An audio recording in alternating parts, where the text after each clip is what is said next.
यूसुफ साहब बहुत शुक्रिया। यूसुफ साहब, ज़ाहिर है वज़ीर आज़म का वहाँ जाना, फिर एक बहुत मस्बत पैगाम देना, एक कमेटी बनाना की बात करना कि जिसमें एजेंसियों के दरमियान रवाबित हों, अफ़गान अमन के लिए एक बहुत ही मस्बत पैगाम देना, किस हद तक आप समझते हैं कि एक पॉजिटिव डेवलपमेंट है? देखिए, इन हालात में ये दौरा करना ही एक बड़ी मस्बत बात है, क्योंकि ताल्लुकात तो इतने अच्छे नहीं हैं।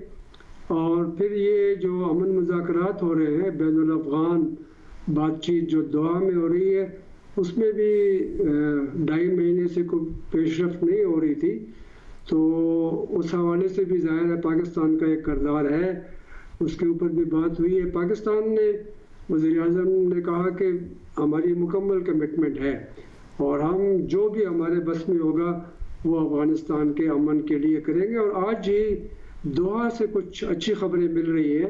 कहा जा रहा है कि शायद बिल आखिर जो वो बेसिक फ्रेमवर्क है या रूल ऑफ प्रोसीजर जिसके ऊपर बात अटकी हुई थी, उसमें 19 नुकात जो थे उसके ऊपर कहा जा रहा है कि इत्तेफाक राय हो गया है। अगर वाकई ऐसा है तो इसका मतलब ये है कि बाज़ाब्ता मुज़ाकरात अब शुरू हो जाएंगे और ये एक खुशाइंद बात है। मतलब आज वज़ीर आज़म ने भी जो तशद्दुद के वाक़यात हैं, दहशतगर्दी के वाक़यात हैं, उस पर तशवीश का इज़हार किया। क्या वजह है कि एक तरफ अमल आगे बढ़ रहा है, दूसरी तरफ उसके बावजूद वाक़यात हो रहे हैं? देखिए, आज भी तालिबान का एक बड़ा हमला अफ़गानिस्तान में हुआ है और तालिबान कहते हैं कि चूँकि उनका अमन मुआहदा अमेरिका से हुआ है, अफ़गान हुकूमत से नहीं हुआ, जंगबंदी का फैसला नहीं हुआ, इसलिए वो ये हमले करने में हक बजाने में।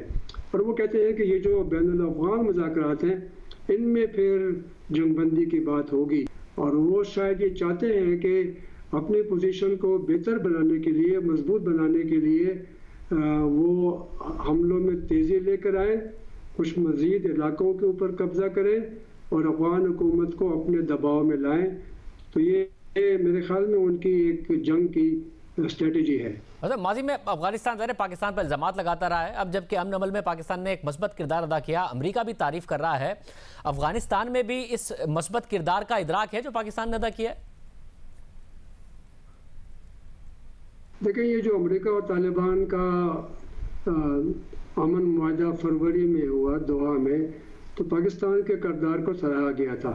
ख़ास तौर पे अमेरिका ने पाकिस्तान को सराहा, तालिबान ने भी सराहा, अफ़गान हुकूमत ने कुछ ज़्यादा नहीं सराहा। अफ़गान हुकूमत को अभी भी कुछ बदगुमानियाँ हैं, कुछ शिकायतें हैं और मेरे ख़्याल में आज के दौरे में उसके ऊपर बात भी हुई होगी। लेकिन ये है कि अगर ये अमन मुज़ाकरात आगे बढ़ते हैं तो फिर पाकिस्तान की साख मज़ीद बेहतर होगी और वैसे भी अफ़गानिस्तान का अमन जो है वो पाकिस्तान के फ़ायदे में है।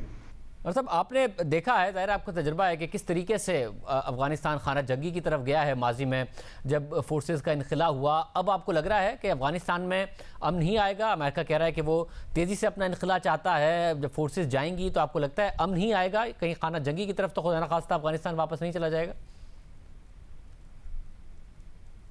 कि बड़ी एक अजीब बात है कि जो अमेरिकी फ़ौजी कमांडर हैं, जो उनके पेंटागन के लोग हैं या जो उनके डिफेंस एनालिस्ट हैं, वो तो समझते हैं कि गैर मुल्की फ़ौज के निकलते ही अफ़गानिस्तान की हुकूमत ख़त्म हो जाएगी। सदर अशरफ गनी ये कह चुके हैं कि 6 महीने अगर उनको गैर मुल्की फ़ौजी इमदाद नहीं मिली तो उनकी फ़ौज बिखर जाएगी।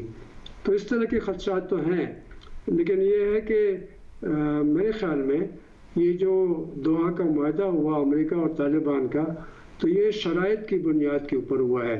अगर तालिबान अपनी कमिटमेंट्स को पूरा करेंगे तो फिर गैर मुल्की फ़ौज पूरी तरह निकल जाएगी, क्योंकि वहाँ पर अभी ट्रंप जो अपनी फ़ौजों को निकाल रहे हैं, 2,500 अमेरिकी फ़ौजी रह जाएंगे जनवरी जब ट्रंप की मुद्दत ख़त्म होगी। लेकिन उसके अलावा वहाँ पे जो उनके नेटो के इत्तेहादी हैं उनके भी तकरीबन 12,000 फ़ौजी हैं। तो ये पूरी तरह तो फ़ौज वापस नहीं गई, ख़ास तौर पे जो उनकी एयर फोर्स है जिसका बड़ा एक कलीदी किरदार है पूरी जंग में। तो मैं समझता हूँ कि ये फ़ौज उसको तो वहाँ पे मई तक 2021 तक रहना है, 14 महीने में दोहा मुआहदे के तहत इसको अफ़गानिस्तान से निकलना था।